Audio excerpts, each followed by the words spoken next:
नमस्कार दोस्तों, welcome to market. क्या लगता है आज के इस वीडियो में हम डिस्कस करेंगे निफ्टी और बैंक निफ्टी का ईओडी सेटअप क्या है और साथ में डिस्कस करेंगे इंट्राडे में कौन से लेवल के ऊपर बुलिश और किस लेवल के नीचे बेरिश देखना चाहिए। और साथ में आज हम बात करने वाले हैं ब्रेथ का भी चार्ट देखेंगे और वहां पे ब्रेथ क्या इंडिकेट कर रहा है, अदर एसेट क्लास क्या इंडिकेट कर रहा है और साथ ही साथ कुछ स्टॉक जिसका चार्ट सेटअप इंटरेस्टिंग दिख रहा है but based on RS chart उस पे भी हम बात करने वाले हैं। तो सबसे पहले स्टार्ट करते हैं निफ्टी से। आज निफ्टी 167 पॉइंट पॉजिटिव क्लोज दिया और bank Nifty 305 point positive close दिया।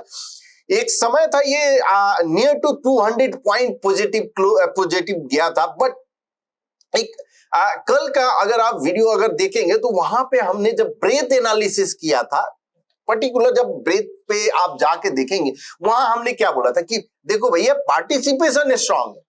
तो जब अगर पार्टिसिपेशन स्ट्रांग रहता है तो चांसेस जो रहता है नीचे आने का या जो रिवर्सल जो बोलते हैं तो वो थोड़ा सा डाउटफुल हो जाता है। करेक्ट।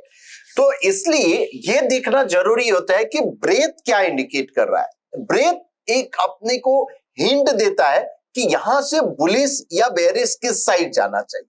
तो आज जो है हम स्टार्ट जो करेंगे सबसे पहले ब्रेथ से ही स्टार्ट करेंगे, उसके बाद हम निफ्टी के ईओडी चार्ट और ये सब पे आएंगे। तो यहां हम जाके अगर हम देखते हैं ऐप में आर जोन में और ब्रेथ चार्ट, तो सबसे पहले हम निफ्टी 50 का ब्रेथ देखते हैं कि क्या आज जो ऊपर गया निफ्टी उसमें पार्टिसिपेशन था या नहीं था। अगर पार्टिसिपेशन है इसका मतलब क्या है कि जो आज जो रैली हुआ है, आज अपसाइड जो जा रहा है सो 5840, यानी इसका मतलब क्या है कि पार्टिसिपेशन आज स्ट्रांग दिखा है और बुलिश क्रॉसओवर भी है। तो जब इस तरह का सिनारियो है, ब्रेथ जो इंडिकेशन दे रहा है, तो पॉसिबिलिटी है कि ये ट्रेंड कंटिन्यू रह सकता है। कहां तक रह सकता है? तो एक जो रेजिस्टेंस कल हमने बोला था, उसके पहले रेजिस्टेंस जो बोला था उस पे हम आएंगे। उसके पहले हम थोड़ा निफ्टी 450 का भी देख लेते हैं कि क्या ब्रॉडर मार्केट में भी सेम सिनेरियो है या वहां पे कोई डाइवर्जेंस है। तो हम निफ्टी 450 का ब्रेथ देखेंगे। निफ्टी 500 के जो चार्ट है ऊपर में प्लॉट होगा। सो ये निफ्टी 500 का है और यहाँ पे 6460, यहाँ पे भी ब्रेथ इंडिकेट ये कर रहा है कि भैया पार्टिसिपेशन स्ट्रांग है, पार्टिसिपेशन है मतलब करंट रैली में। तो मुझे क्या करना है? कुछ नहीं, ट्रेंड के हिसाब से जाना है। हाँ, पोजिशनल के लिए अगर रिस्क रिवार्ड फेवरेबल नहीं है तो हमें इंट्राडे लेवल पे काम करना है। स्टॉक स्पेसिफिक मुझे रहना है। सेक्टर जो हमने कल जो हमने बात किया जहां पे बजिंग सेक्टर की बात की और बजिंग सेक्टर में हमने डिस्कस किया कि डिफेंस जो है स्ट्रांग दिख रहा है, रेलवे स्ट्रांग दिख रहा है। एक दिन पहले जो हमने बात किया था कि पीएसयू बैंक पे आपको नजर रखना चाहिए और आज अगर आप जाके अगर देखोगे पीएसयू बैंक इवन आर जोन में अगर हम देखें तो PSU bank almost 3.7% up down. उसमें भी एसबीआई पे हमने बात किया था और ऑलमोस्ट 5 to 6% अप था। इसलिए ये कैसे पकड़ में आता है जब आप बजिंग सेक्टर आप सेलेक्ट करते हो। पीएससी, सीपीएससी, एनर्जी, ये सब जो है आज अच्छा खासा आउट परफॉर्म किया है। तो उस पर हम आएंगे कौन सा सेक्टर आपको ध्यान में रखना चाहिए। बट अब स्टार्ट करते हैं ईओडी क्लोजिंग बेसिस पे। तो करेंटली जो है जैसा हमने काफी दिन से बोलते आ रहे हैं कि ये पॉसिबल है, ये एक थोड़ा कॉलम कंसोलिडेशन यस अभी भी जो सेटअप है करंट चार्ट सेटअप वो न्यूट्रल है। और अगर प्राइस जो है जो कल जो हमने रेजिस्टेंस एक प्लॉट किया था कि ये एक रेजिस्टेंस है यानी 22,500 के करीब का एक रेजिस्टेंस है, उसके ऊपर तो जरूर निकल गया है। हाँ, एक पॉसिबिलिटी क्या मुझे दिख रही है कि थोड़ा कॉलम कंसोलिडेशन हो सकता है। कॉलम कंसोलिडेशन का मतलब ये एक ऊपर ब्रेकआउट हो भी सकता है जो 22,800 के ऊपर जाने की कोशिश करेगा। अगर किसी कारणवश 800 के ऊपर नहीं गया तो यहां ये कॉलम कंसोलिडेशन जो कि प्राइस स्क्वीज हो सकता है और ट्रायंगल फॉर्मेशन और उसके बाद का जो ब्रेकआउट होगा वो स्ट्रांग हो सकता है। तो ब्रेथ के हिसाब से हम देखेंगे और एवरी डे हम बात करते रहते हैं कि क्या इंडिकेशन, बट ओवरऑल अभी भी जो अपसाइड काउंट है 23,300 का ये जरूर ओपन है और जो सेटअप है अभी जो सेटअप इंडिकेट कर रहा है कि न्यूट्रल सेटअप है ईओडी बेसिस पे। तो ईओडी क्लोजिंग बेसिस पे अगर आप फ्रेश एंट्री करने की सोच रहे होंगे तो यस, फ्रेश एंट्री के लिए तो नहीं बैठ रहा है। हाँ, लेकिन अगर आप ऑलरेडी लॉन्ग है तो 21,980 इनफैक्ट 980 ये आपका पैटर्न फेलियर लेवल है, तो इस पे आप नजर रखिए। और निफ्टी बैंक की एक बार बात करते हैं और निफ्टी बैंक का जो 0.15% यस, तो ये एक रेजिस्टेंस जहां हमने ड्रॉ किया था वही सेम एरिया में जाके प्राइस पॉज लिया है। क्या ये ट्रेंड कंटिन्यू रहेगा, ये कल थोड़ा समझ तो जरूर आएगा, लेकिन हाँ यहाँ पे मुझे जो इंडिकेशन जो समझ में आ रहा है थोड़ा कॉलम कंसोलिडेशन 49,880 का जरूर ये काउंट ओपन है और ये अगर कल 48,500 के ऊपर अगर सस्टेन हुआ तो पॉसिबिलिटी है एक आपको मूव मिल सकता है जो कि 900 और उसके ऊपर जाता है तो 49,300। ओवरऑल सेटअप अभी भी न्यूट्रल है। अब देखते हैं निफ्टी की बात करते हैं और यहां पे आज एक्सपायरी है, इसलिए कल जो है फ्यूचर लेवल की बात नहीं करके आज हम स्पॉट की बात करते हैं कि स्पॉट का लेवल अगर कल ब्रेक करता है तो आपको फ्यूचर क्या करना चाहिए। तो इंट्राडे में 22,633 के ऊपर अगर सस्टेन होता है निफ्टी 50 स्पॉट तो आपको पॉसिबिलिटी है एक अपसाइड मूव मिले और 22,350 के नीचे अगर सस्टेन हुआ तो आपको बेयरिश अपॉर्चुनिटी देखना चाहिए। अब बैंक निफ्टी की बात करते हैं 48,600 के ऊपर सस्टेन हुआ तो पॉसिबल बुलिश अपॉर्चुनिटी और 41,150 के नीचे सस्टेन हुआ तो बेयरिश अपॉर्चुनिटी देखना चाहिए। ये दोनों ही स्पॉट लेवल है।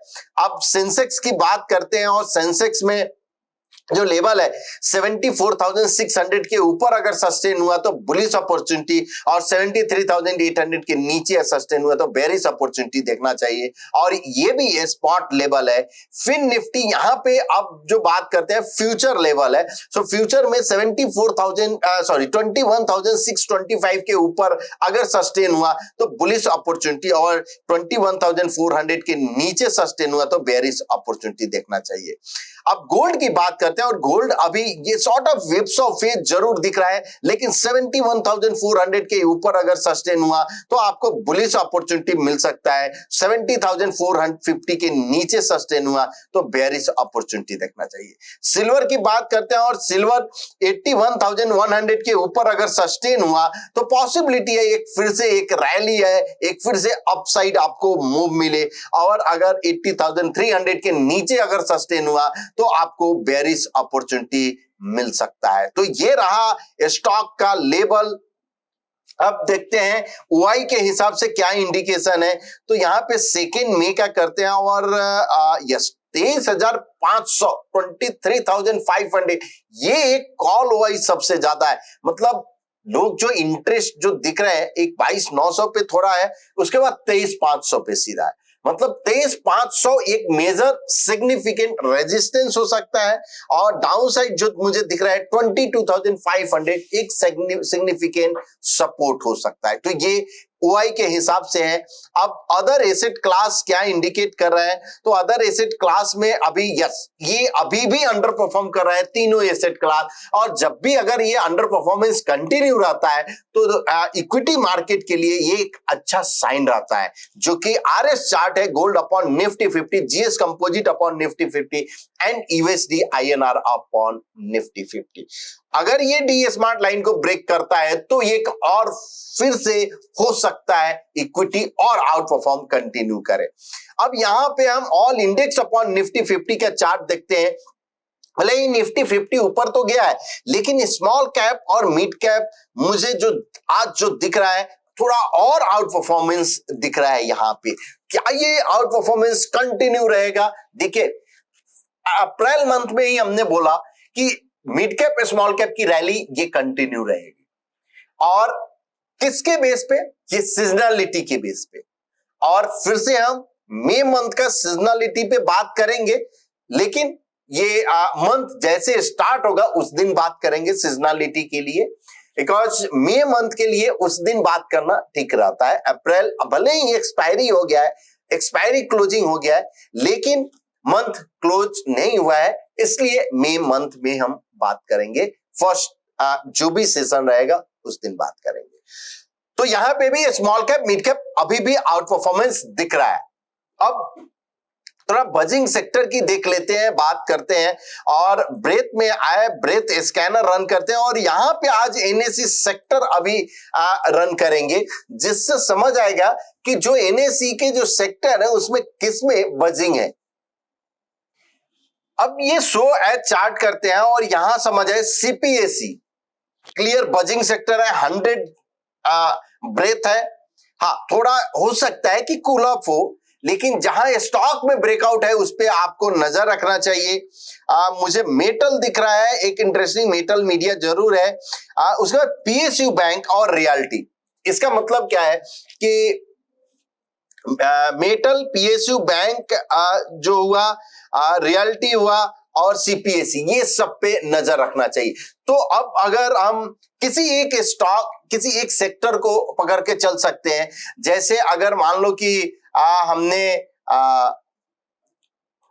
रियल्टी अगर किया, जैसे आप आओगे मैट्रिक्स में और यहां पे multi time frame ultimate matrix और रियल्टी सेक्टर, रियल्टी इंडेक्स और स्कैन करेंगे, तो ये 10 स्टॉक में से मुझे समझ आएगा कि कौन सा स्टॉक जो कि आउट परफॉर्म कर रहा है। और दोस्तों, मोस्टली जो हम ये आउट परफॉर्मेंस के बेस पे जो आउट परफॉर्म करता है वो कंटिन्यू रहता है। अगर आपको याद होगा, इस मंथ में हमने ट्रेंड कवर किया, एमसीएक्स कवर किया, कोचिन शिपयार्ड कवर किया था, केपीआई ग्रीन किया था, पीएसयू बैंक, ये सब अच्छे से आउट परफॉर्म किया है। करेक्ट। अब ये सब क्या था?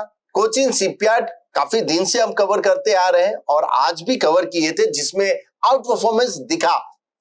वो ट्रेंड कंटिन्यू रहता है। केवल आपको प्राइस चार्ट पे देखना है कि रिस्क रिवार्ड क्या अफोर्डेबल है। अगर रिस्क रिवार्ड अफोर्डेबल है तो आपके लिए वो बाइंग अपॉर्चुनिटी हो सकता है। अब यहां पे अगर हम गए टोटल स्कोर पे, अगर हम क्लिक किए तो सोवा डेवलपर, ये एक आउट परफॉर्मेंस दिख रहा है, तो इस पे आप नजर रख सकते हो। ब्रिगेड, यहां पे प्रेस्टीज, कोई एक चार्ट सेटअप क्या इंटरेस्टिंग है क्या? तो आप एक चीज देखो, आप शोभा का यहां पे अब जो इस तरह के स्टॉक है उसका 1% चार्ट हम देखना पसंद करेंगे। यहां पे ब्रेकआउट बहुत ही बढ़िया हुआ है। 1575 का जो है पैटर्न फेलियर लेवल है, तो आपको सोवा डेवलपर पे नजर रखना चाहिए। पॉसिबिलिटी है 2100 2150 तक ये जा सकता है। ब्रिगेड और प्रेस्टीज,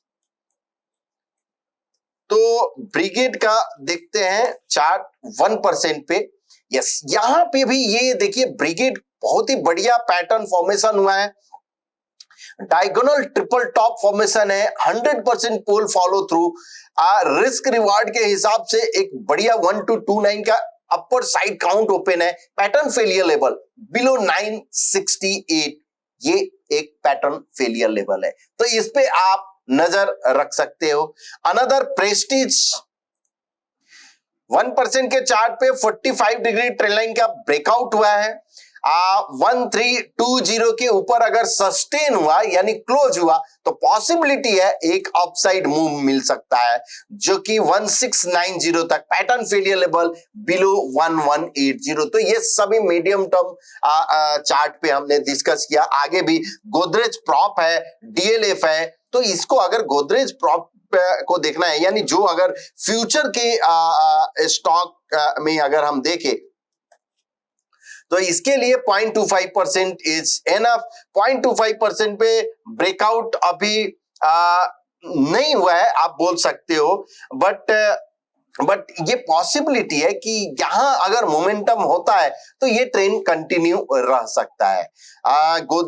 लेकिन रिस्क रिवार्ड उतना फेवरेबल नहीं दिख रहा है, तो डीएलएफ, हाँ डीएलएफ मुझे दिख रहा है बिकॉज मूविंग एवरेज के नजदीक से सपोर्ट लेकर ये घुमा है, तो आपका 850 जो है ये एक पैटर्न फेलियर लेवल हो सकता है। बट मिड कैप, इसका मतलब क्या है कि मिड कैप जो रियलिटी है उसमें यानी नॉन एफएनओ इसमें एक बजिंग दिख रहा है, तो इस पे आप नजर रख सकते हो।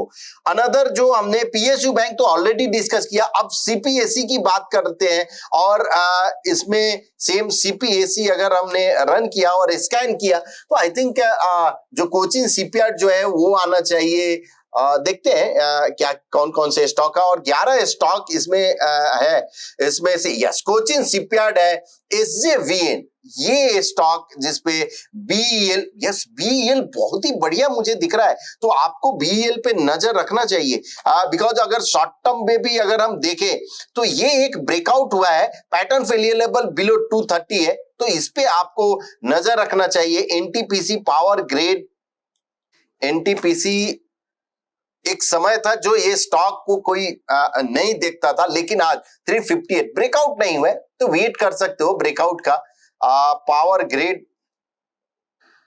ग्रेड में यस ब्रेकआउट ऑलरेडी हो गया है, रिस्क रिवार्ड के हिसाब से 273 पैटर्न फेलियर लेवल, अगर नहीं है अफोर्डेबल तो wait for the next follow through. तो इस तरह से ये जो 2-3 स्टॉक जो है हमने जो डिस्कस किया, एक और जो मिड कैप स्टॉक जो हम डिस्कस 361, इसका चार्ट सेटअप 1% पे काफी इंटरेस्टिंग मुझे दिख रहा है। जब भी ये मूविंग एवरेज के नजदीक सपोर्ट लिया और ब्रेकआउट दे रहा है, यहां एक बुलिश एबीसी फॉर्मेशन है। उसके बाद अगर आप काउंट प्लॉट करो तो ये काउंट जो है आपको 950 का जो काउंट है क्लस्टर ऑफ काउंट है, और 760 जो है ये पैटर्न फेलियर लेवल है, तो इस पे आप नजर रख सकते हो 361 पे।